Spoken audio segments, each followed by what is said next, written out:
So welcome to this webinar on IT/OT foundations on how do we accelerate smart manufacturing with an interconnected enterprise. So good evening everyone, and I present the floor to Rishi and Archit to proceed at your own time. Sure. Good evening. Sure. Okay. Thanks, Aditya. Thanks for the introduction. First of all, thank you so much, everyone, for joining. Today's session would be focused on IT/OT, foundations of IT/OT. I think getting the right data in the right infrastructure is one of the most important problems to solve. And it's there are two, three things which sort of define this problem. One, as a SaaS company, most of the people don't tend to take up the ownership to solve the data problem. Um, so there's a lot of plumbing work needed to get the right data from these siloed systems. So that way it becomes most of the cases like a multi-vendor problem, which not only bloats price, but it also really dilutes the whole efficacy and the efficiency of a seamless solution. Um, and not just that, there are other systemic ecosystem challenges because interoperability is a big problem. So we'll cover a lot of these grounds. But before that, I just wanted to give a quick introduction on both I and Archit. I'm Rishi Sharma, one of the co-founders at Faclon Labs. And with me, I have Archit for this session. This is a third session here. Yeah. And Archit is also one of the co-founders heading our sales. Archit, would you want to start by some? So, I guess we need to understand that why people are looking into IT/OT integration, or why this particular terminology itself is coming in the market now, right? Yeah. It's not optional now for the enterprises, and we need to understand why also. It is like at very core of their digital strategy, right? Yeah. See, all of us know that now enterprises are going towards digital transformation, and there is a reason also, right? No one wants to left behind in the advancement of technology which is happening, right? Yeah. And there are reasons also. The history has given all these reasons for the enterprises to think for what new technologies are coming and start incorporating those things in their day-to-day operations. There, a classic example, the mobile phones, right? So they were keypad type of mobile phones, right? They had great companies, there were great people, those were great products altogether. Yeah. But suddenly when the iPhone came, the smartphone came in the market, right? They pushed those keypad phones out of the market very quickly. Yeah. Right. And they couldn't keep themselves updated to those companies couldn't keep themselves updated to the latest technologies which are out there. So similarly, that's why the worry is for all the enterprises out there. So nobody wants to keep themselves uh, behind in the race which is going on. Yeah. So what value the digital transformation will bring, right? I guess if people have started understanding the value of it. 100%. I guess it was not the case 5 years ago, right? But now if you see any enterprise out there, they have a dedicated digital team, they have a dedicated CDO which is out there, and digital champions at each facility, manufacturing facility, who has worked previously in the operations and manufacturing and processes, but now they understand the problem statement and they only have been promoted to this particular new vertical, I would say new challenge which is out there in front of the manufacturing setup. So again, the digital transformation, the factories were running without digital transformation also, right? And they will keep on running without that. But the key fundamental what everyone has realized is that today they are running, but tomorrow they may become of completely irrelevant if they are not keeping their pace. And I believe digital transformation is just one of the activity which every enterprise is looking to do in order to gain more efficiency from their system.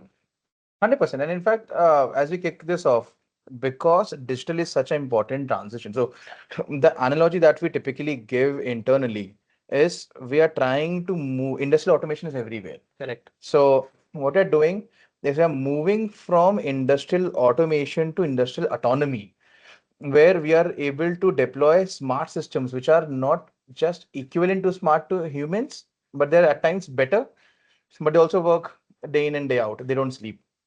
So having the right foundation, so it is very simple. It's a house of cards. If the foundation is strong, all of your downstream intelligence, downstream insights, downstream architecture will work very well. But if the foundation is not strong enough, it is not scalable, serviceable. There are many things to be covered. But if that's not the case, I agree to your phone or iPhone example, but iPhones can be replaced in a year or two. But if a company is going through digital transformation, it's a major investment on both time, opportunity, cost, money. And if the right tech stack is not chosen from day one, companies tend to end up in a debt, tech debt, which makes it even more critical to be future ready. Okay, with that, so what we'll do is that what we'll do over the next 40 minutes, we'll cover a lot of sort of what our learnings have been. So we have worked with more than 400 factories till now. We have seen a whole spectrum of, I would say, permutations and combinations of data being there or data not being there.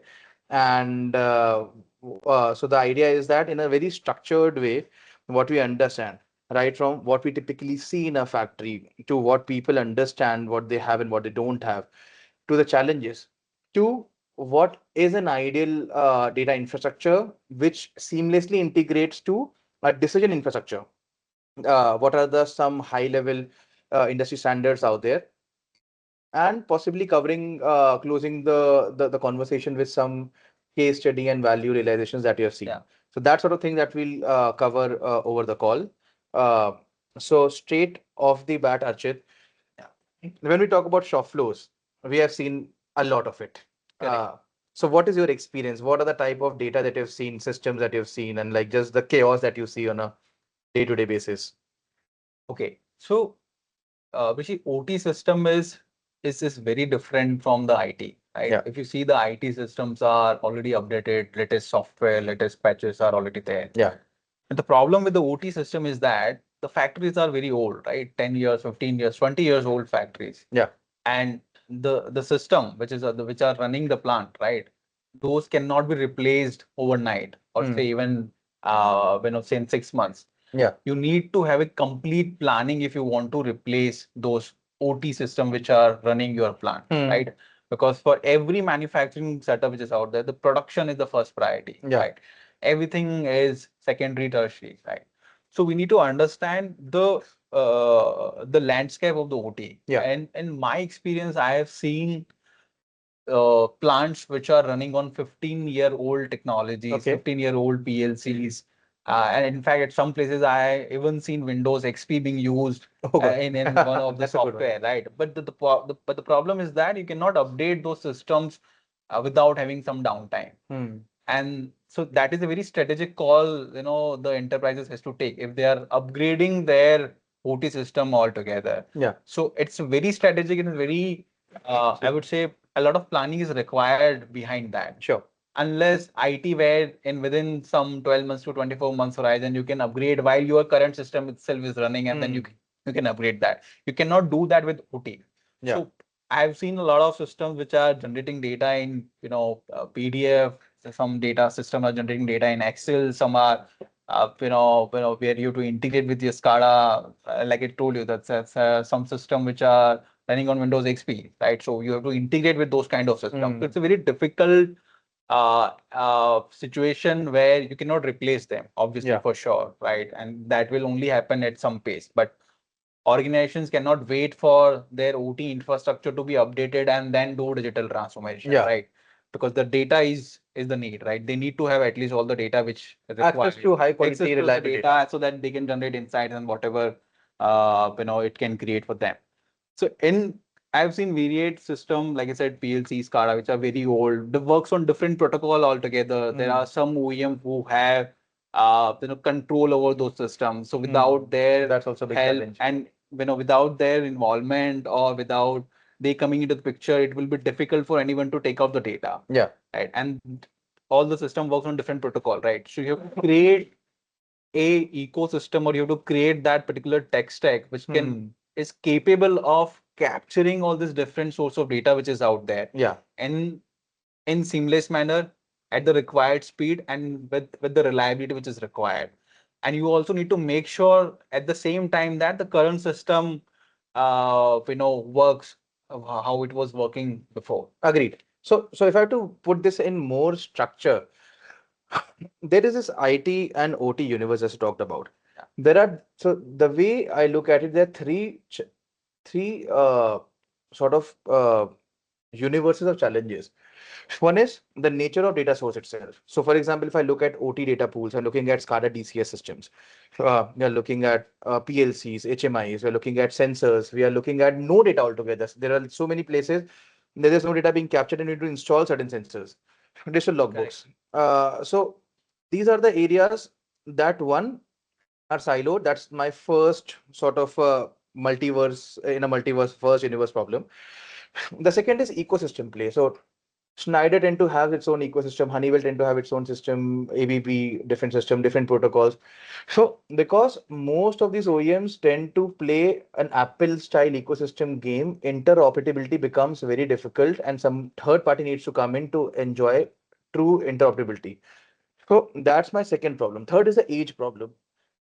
Modern machines tend to have more protocol available, but again, there's an OEM lock-in. Correct. Older systems tend to have sensors, but they're not connected. Some don't even have sensors.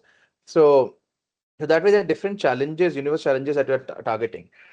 But then there's also a universe, like you said, which is much more mature on the IT side. You have ERP systems, CRM systems. You have different cloud providers with different offerings. You have a lot of these third-party systems out there which are doing some sort of peripheral work for them, which is much more organized.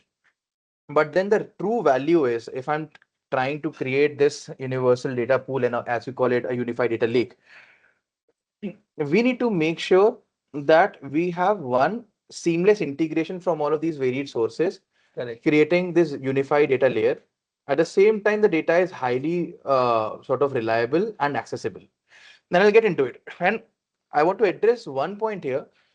There is a myth that I've seen many people have, at least when they're in the early stages of digital transformation, that their current IT systems can manage it. And in fact, current industrial automation systems can handle it. For modern day workloads, if you're even doing machine learning applications, the whole SCADA will go down if I start Correct. polling for just machine Yeah. learning activity. And IT systems are not built to manage these data points, let alone inferences for current LLMs and all vector databases. It's not a heard of thing, at least for now. And obviously, new add-ons are coming in. So it's a totally different universe where you need the right system of records to just get started with your digital transformation journey. So one thing you rightly said, Rishi, that people believe that their existing system is good enough, right? And they look towards improvising the existing processes only, right? Which can only bring marginal value to the company. Yes. But when you have to reimagine the entire system, something unique has to come and something out of the work has to come there. Yeah. The major reason why probably you have had this experience is that uh, uh, so the people have less awareness about the digital transformation. And very few enterprises have started understanding, and I'm talking about the business user, right? Obviously, if you have a digital team and the digital leaders, they obviously do understand that why it is required, why it is important. But in order to bring the business users on the same page that why the digital transformation is required and what kind of value it can bring in, right? It's a very tedious task for the digital leaders in today's time. Yeah. And I'll tell you one thing, you deploy anything and it comes to digital, right?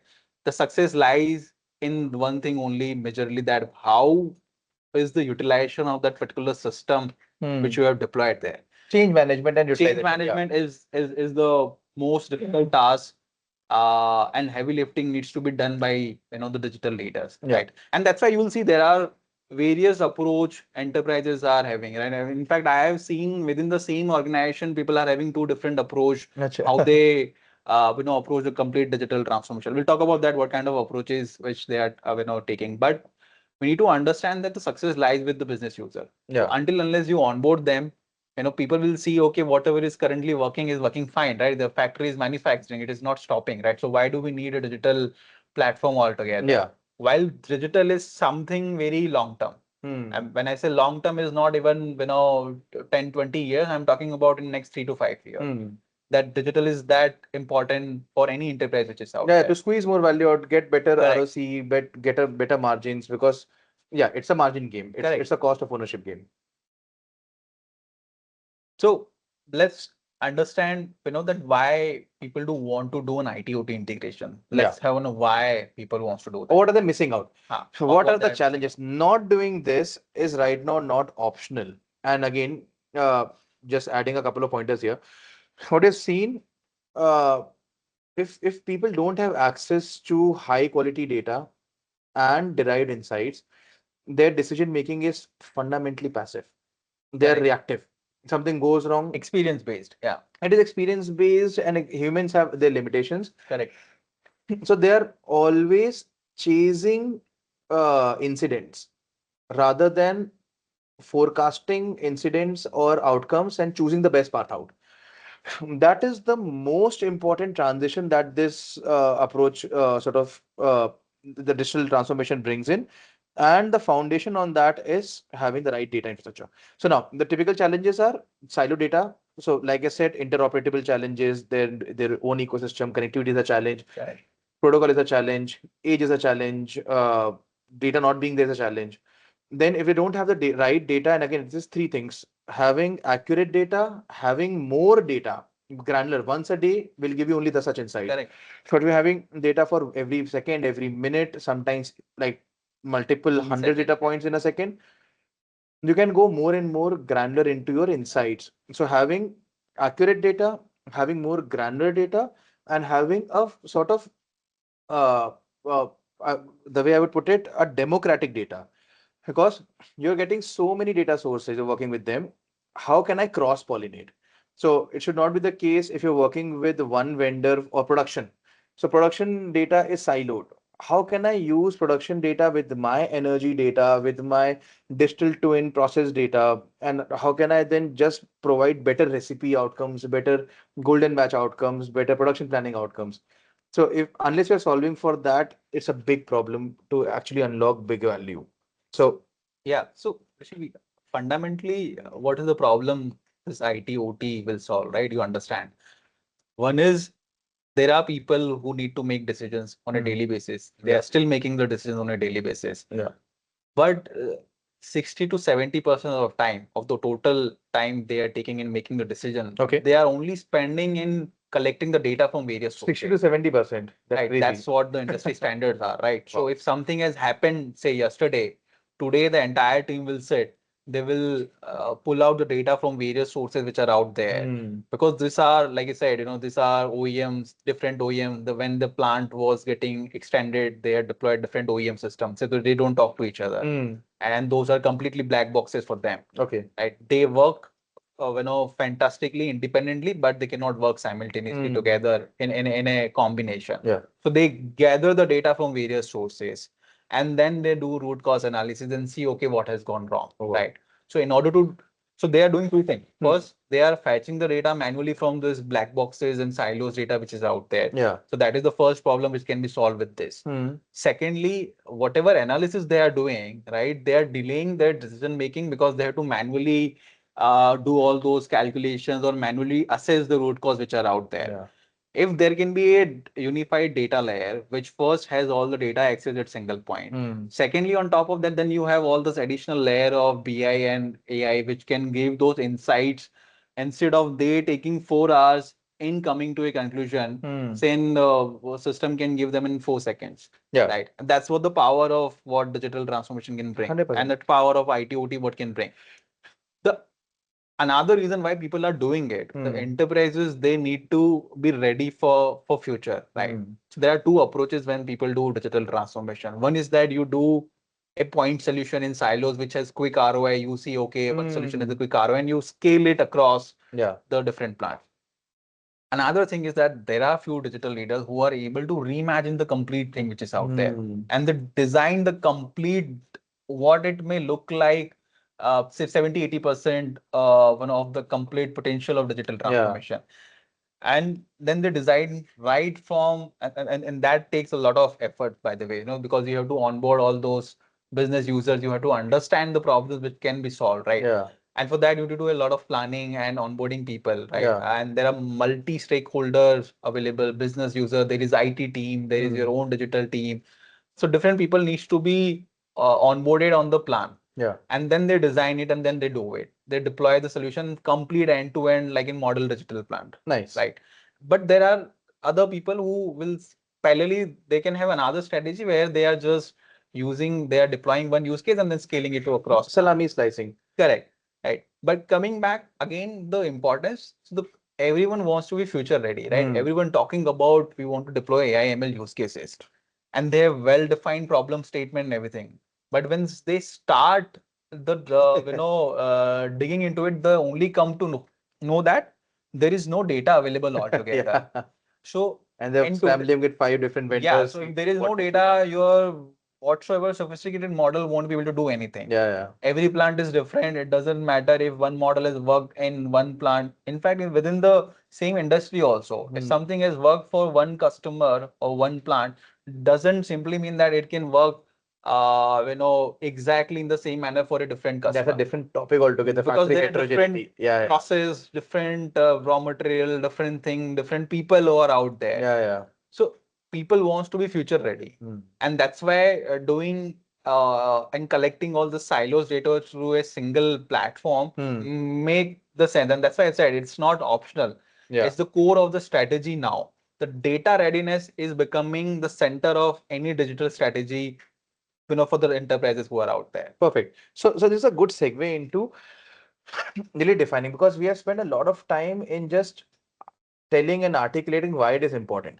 So I think the most important question to answer now is, what does the modern data stack looks like? And there's so many companies out there, right from industrial automation working on historians to companies like Snowflake having comprehensive data lakes. Now, what are the features of a unified data layer that really make you future proof?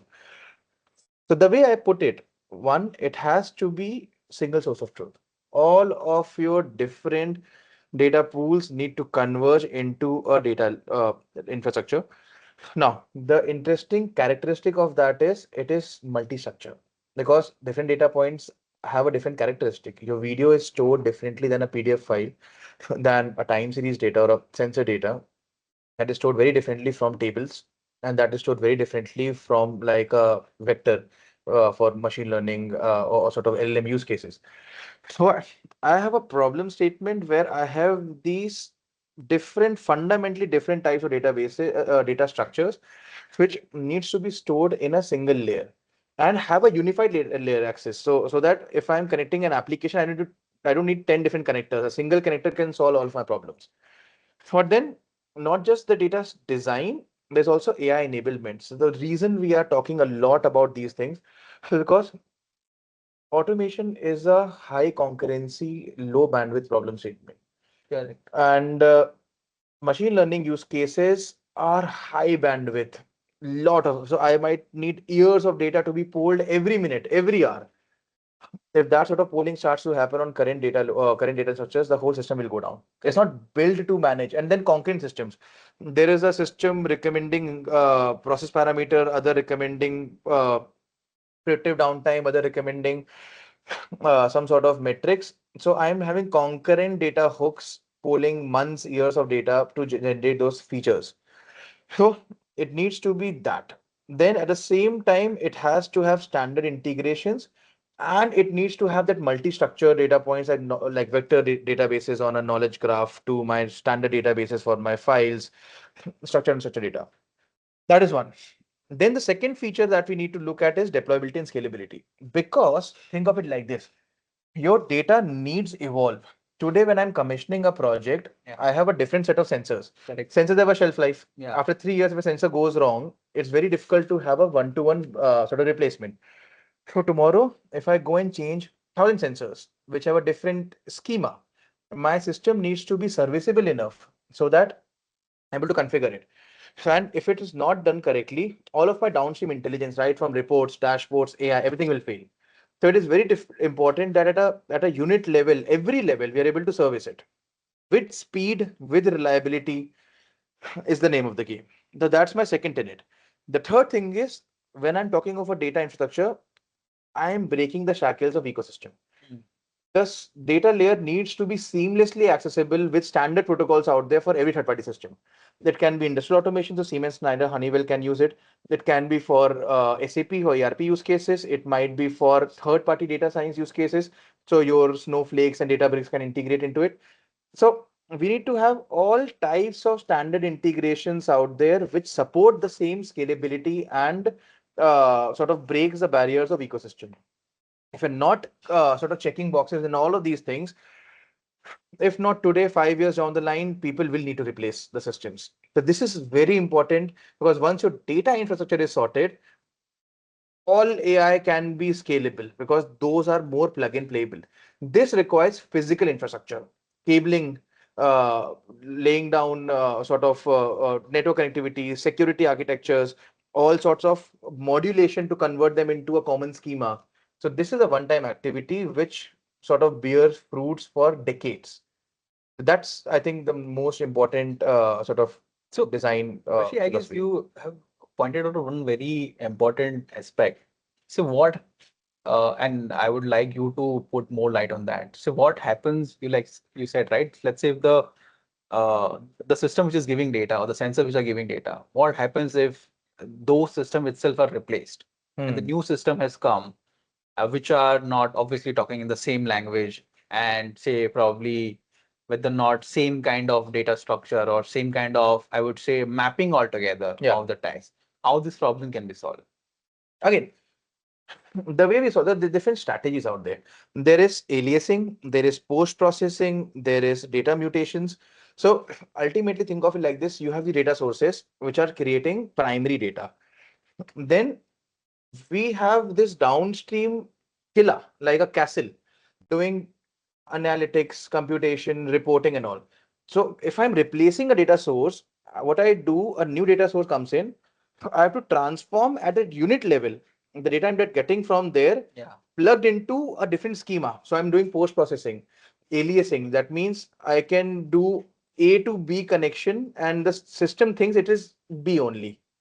So that way, there are multiple sort of tools that are available to do that. The most important thing in that is it has to be seamlessly integratable because if I'm doing servicing one, I'll need it 5 more times, 10 more times. So if it is not serviceable at each level, if I'm doing some ad hoc work in between, it creates a Frankenstein. And Frankenstein just don't work out. They're good for POCs, but when you're scaling, and I think that's a very important concept. Yeah.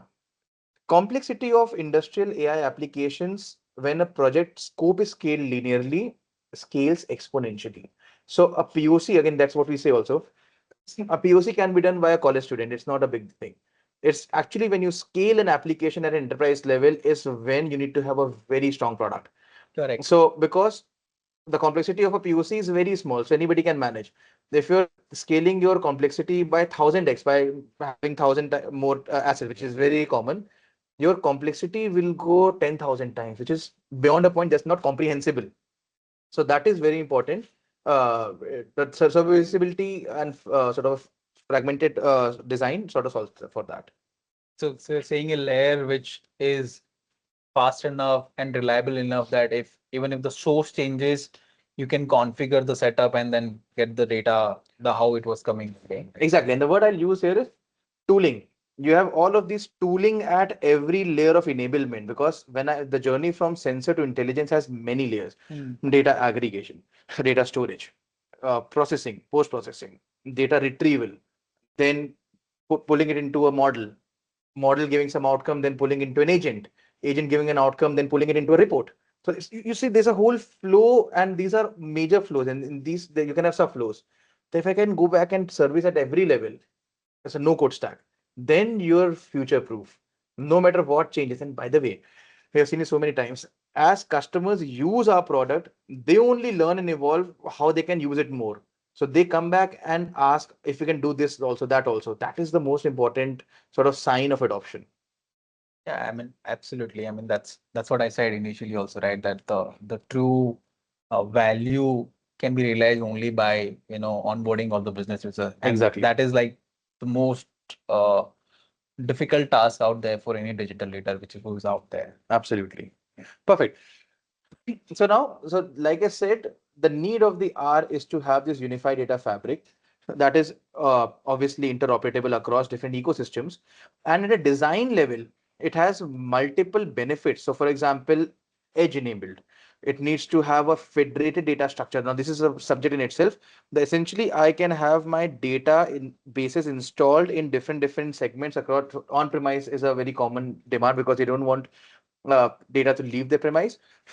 In that case, I can have 100 databases deployed in 100 sites, but then at a policy level, I can merge them on a central database basis what access and visibility I want to have.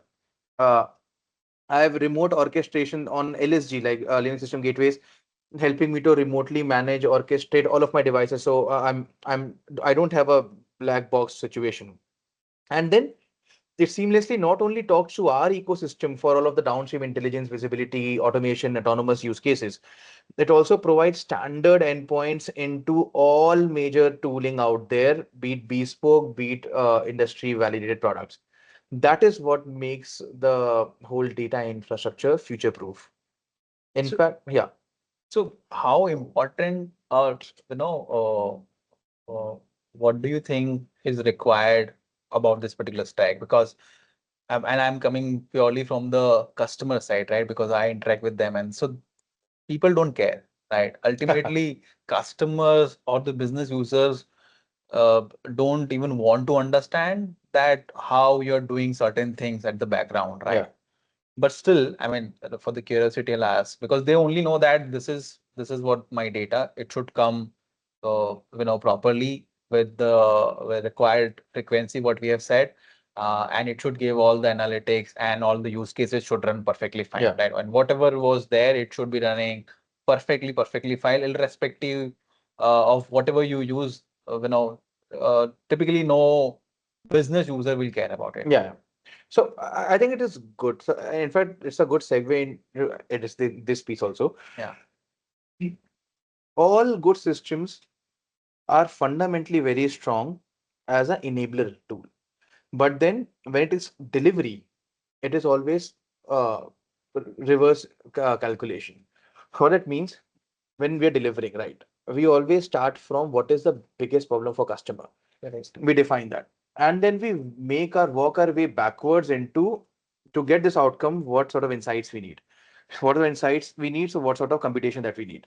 What computation we need leads to what data we need. What data we need leads to what sort of connectors do we need. What connectors are decided basis what protocol is supported.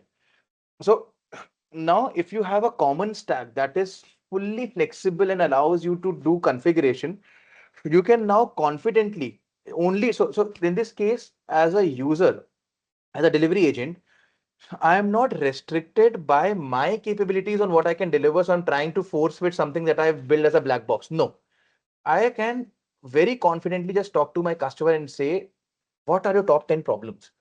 Mm. And let's just sort of work on them. And then we can democratically work backwards on what my gaps are. And those are the actions. If there's data mismatch or data not there, we can solve for that. Connectivity a problem, we can solve for that. Models are not there, we can solve for that. Visibility interface not there, we can solve for that. Adoption not there, we can solve for that. So that is how a product sort of solves enterprise problems. And in fact, if I go through our like just a slide, this is how our tech stack looks like to solve exactly this problem. So right from orchestration, which is I can go on-premise, common cloud, private cloud, hybrid databases with them. The application is on the cloud. Everything can be remotely configured, delivered, and future-wise keep on sort of evolving. Now you have the data, then you have the whole IO Connect stack, which allows you to converge data and store data, all the things that we'll be talking about. Correct. But once you have the data, our Deep Sense and Bruce allows you to generate tons of insights. So Deep Sense is a non-contextual intelligence stack where you can generate features, you can run equations, you can run data models. And Bruce is our contextual intelligence stack where you can deploy very high quality AI agents, sort of your LLM workflows to simulate an expert. And once you have all of these insights out there, you then plug them into IOSense for hyper customized touchpoints so that the platform speaks the language of the customer. So be it on a dashboard or report or some sort of an email alert, some sort of custom map embedded on their ERP system, TV dashboard, whatever. So the whole idea is that we can configure all of these outcomes which are tailored to customer needs, so that the biggest problem is solved, which is adoption. Because we don't want the customer to change basis what they have and what we have. Rather, we just want them to evolve. And that's the whole idea of systems like these. Correct. I guess another aspect of it is the business users, right? Let's say, so there are multiple users, right? If you see at a manufacturing setup, there is an operator, then there is a manager, and then there is head of department, and there is a plant head. Yeah. While you come to the center, the headquarters, and there is a say head of engineering or technical head, and then there is CMO, Yeah. right? Everybody has different needs and different requirements, right? So, oh, what do you think? How a single product can solve, all this requirement of different people? Because everybody is taking their different decisions, right? And Yeah. they are making n number of decisions on a weekly basis, if not daily. Yeah, yeah. Right. This is the same answer. So basically, this all boils down to what we call in our day-to-day activities, hyper customized intelligence at scale. So essentially, I have this pool of data, generating pool of insights, and then those insights are then tailor fit to every person basis their day-to-day needs. This is how we are solving this problem. We don't force fit a black box on the customer. In fact, we ask, what do you need? What's the preferred channel of you consuming that data? And how can you engage with the system? And system is flexible enough to solve for that. Whatever we can share as data as insights are common services, and whatever is bespoke for their adoption to scale is what we build. In fact, a good segue into our AI SDKs. This is where now we can just prompt and build apps. Literally, like on a platform. So if a customer needs to consume data in a very specific way and drag and drop is not good enough, he can just prompt that I want this, or he can just, by the way, write it or design on a piece of paper and upload that image, and it can generate those interfaces for them, and then they can further fine tune that by telling the AI SDK on what they need. So that way, we are truly solving hyper customized intelligence at scale, because we're not deploying 100 engineers for 100 use cases. It is all service technicians, or it is the end customer themselves taking ownership on their consumption. So yeah, I guess then the tech stack has that capability. Otherwise, it will be 100%. difficult to scale. You have multiple users, 10, 15, 20 users in one plant, and then maybe 5 users at the central. And then if you multiply the number of plants anyone is having, so there are 50 users, you cannot go and customize their deliverables and insights, because everybody wants to consume the data and insight in a very specific manner, and they are very Exactly. particular about it, right? Exactly. And by the way, one of the things that we have not touched, and this is something which a lot of experienced people can resonate, there's also a problem with redundancy. When Yeah. you go hyper customizations, then there's a problem of making one change 10 places. Correct. So this is solved by our sub-user module. So what we do, we have a master infrastructure, which has all of these broad templates built for that customer in a no-code fashion.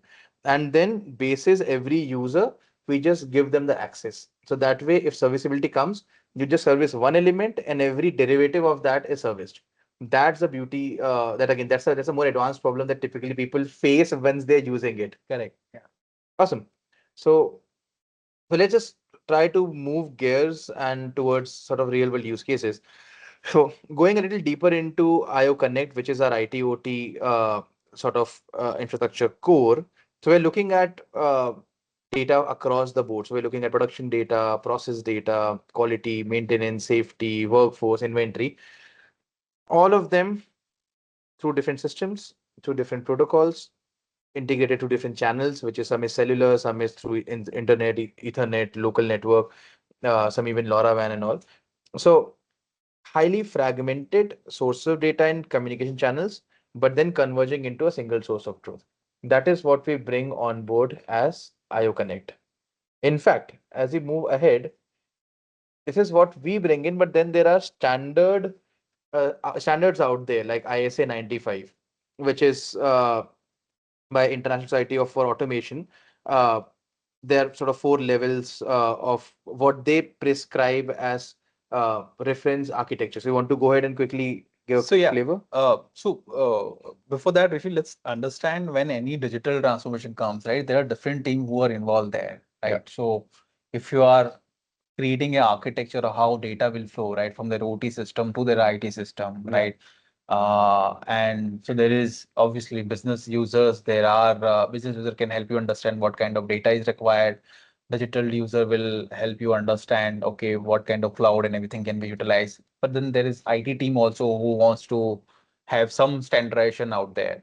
So this is basically your L0 to L4 is what in nomenclature. How can you unify the different data which are data sources which are out there, or how the data will flow from your factory to your IT system or to your central repository which is out there. Yeah. So L0 is basically your plant itself, your machineries itself. L1 and L2 covers your sensors, PLCs, and your primary level of SCADAs and DCS which are out there. Then from there at the L3 level, you have your MES. Every plant has MES system for their production planning, for their production monitoring and everything, right? Okay. And from there, at the L4 level is what you have is your ERPs, Business and intelligence, CRM and the basically. intelligence and all Yeah. other systems which are out there. So idea is that everybody, it's important to understand where this particular tech stack layer will come, right? Yeah. And according to whatever our experience has been, or my personal experience has been working with in the enterprises, people do want to go for a hybrid structure. Yeah. So they want to have some layer at the say at somewhere between L2 and L3. Yeah. So it's called a plant historian, something like that. So that the plant itself can have a lot of data, Yeah. and the repository is there available at the plant level itself. So tomorrow, if you want to do some controlling, you can do from that, right? Yeah. So if you want to deploy any other system out there, you can directly integrate with the plant historian, and then you can do an automation from there. Sure. And similarly, at the same time, if we say at a central level or at a group level, some data needs to go to the IT system also, so that accessibility is higher, the adoption is higher when it is on cloud or accessible to the people, right? Yeah. And that's why the data can go to the L4 level as well. Sure. So that's the framework what people do use, how the data can flow from your shop floor to your top floor. Okay. Shop floor, top floor. That's it's a good. Awesome. Thanks for that. And in fact, this is more to do with data infrastructure. Correct.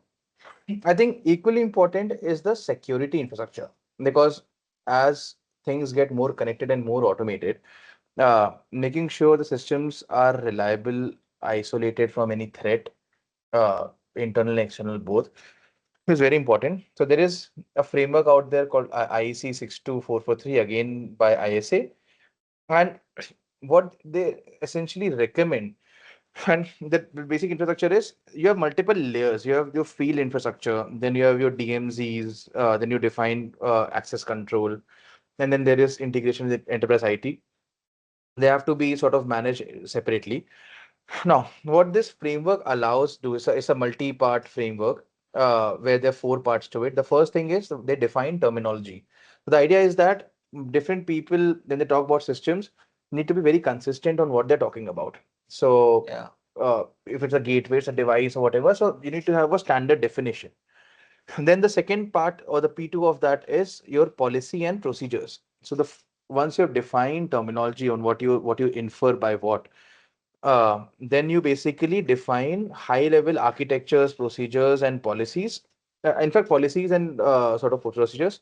Then the P3 is, now you translate that into physical infrastructure by architecture design. And the fourth level is where you're basically focusing on process and component level security. So that's a sort of framework that you need to take care of. And in terms of practically converting that into consumable access, so there are elements on access and visibility. So you need to work upon data warehousing, infrastructure, encryption. You need to think about communication, transport layer security, uh, all sorts of firewalls and DMZs in between. Correct. Yeah. So it's not a single sort of a plain problem. It's a multidimensional problem, which from design level itself needs to be taken up very seriously, again, to be future ready. So this is basically, you can say the standards which is out there, which is for making sure that people are following this framework in order to ensure that the data is secured and Yeah. that OT systems are secured. So OT is secure, data is so secure, it's access is authorized, like, yeah, multiple. framework for shop floor cybersecurity, and that is important also, right? Because one of the aspect when